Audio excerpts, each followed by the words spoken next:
नमस्कार मंडळी, तुम्ही कसे आहात? मी आज बनवणार आहे पुरणपोळी टी। असा मी एक प्रकारचा मसाला बनवला आहे, तुम्ही बघू शकताय। हे सेम पुरणपोळीचा मसाला आहे, पण तुम्ही हे चहात टाकला तर सेम टेस्ट पुरणपोळी सारखी येते। त्यासाठी लागणारे साहित्य: चहापत्ती, साखर, दूध, इथं थोडंसं आलं आणि गवती चहा घेतलेला आहे।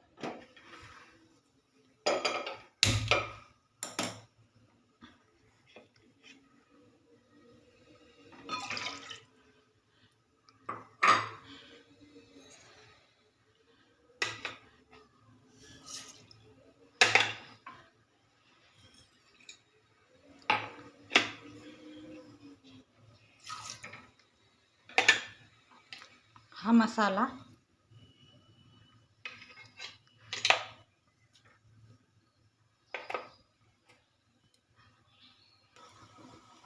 मी वेगळ्या पद्धतीचा एक टी मसाला तयार केलेला आहे। तुम्हाला कुणाला पाहिजे असलं तर तुम्ही कमेंट बॉक्समधून ऑर्डर करू शकताय। ह्या चहाची टेस्ट सेम पुरणपोळी सारखी लागते।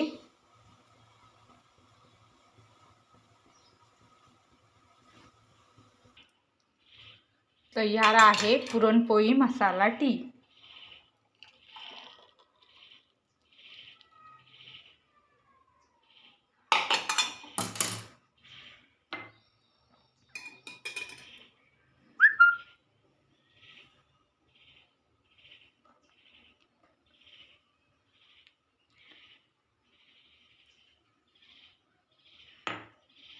मंडळी, तुम्हाला हा मसाला हवा असेल तर तुम्ही बॉक्समध्ये कमेंट करू शकताय आणि ऑर्डर करू शकताय। माझ्या चॅनलला लाईक करा आणि सबस्क्राईब करायला विसरू नका।